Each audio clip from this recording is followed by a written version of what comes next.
Welcome to Platform Connections Tutorials, Positive Marketing Connecting E-Commerce. Hi and welcome to this tutorial on managing bulk products via a CSV file for an individual website.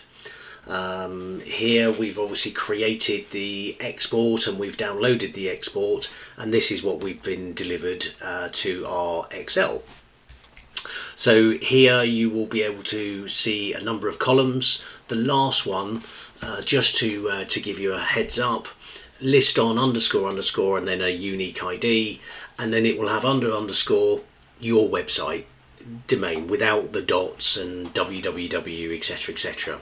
So you'll always be able to tell what website you're actually managing straight from the off-go. So if you've got more than one domain, each time you actually create a product and you want to manage which products are actually set to go on which websites, you need to download an individual product export to enable you to be able to say whether you want it on or off in that particular site. So let's go through this. We'll start on the left hand side. Both column A and column B, product PCM product ID and supplier ID, they are both non-editable columns.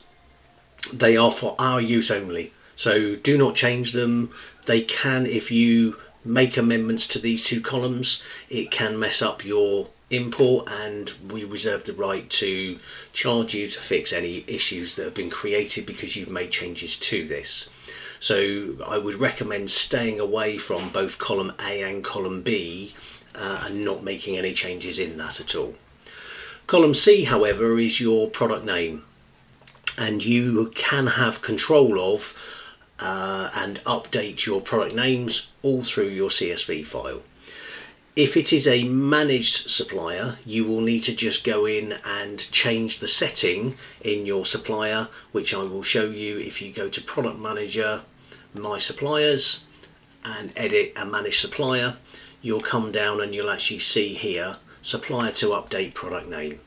If you want to take control of the product's title or the product name, then you need to set this to no. The reason being is that when we do an update for each individual product, if you've changed the name and then there's a product update, we will change it back to what the supplier has actually given us.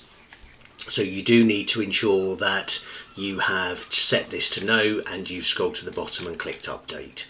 That will then mean that you've got full control of your product title, product name, and be able to make amendments accordingly.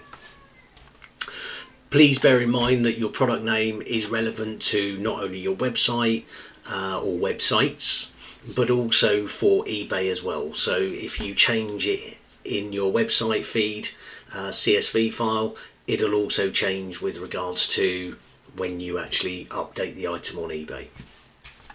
Column D is your product's model. Again, this is only editable if you are the supplier of the product, or if you're managing the supplier themselves.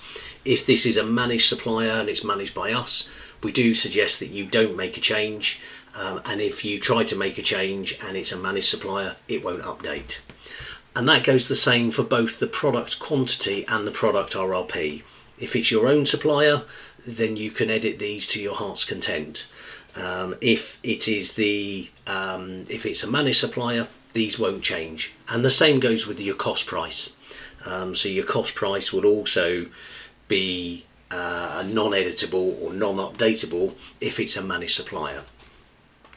The selling price, however, is editable, whether you're a managed supplier or not, so you're in full control of this. As a default, when the products are created, your selling price is actually set to the recommended retail price. But you can come in and you can make changes to your selling prices. You can work using Excel calculations and all of the fandangle things that Excel offers you.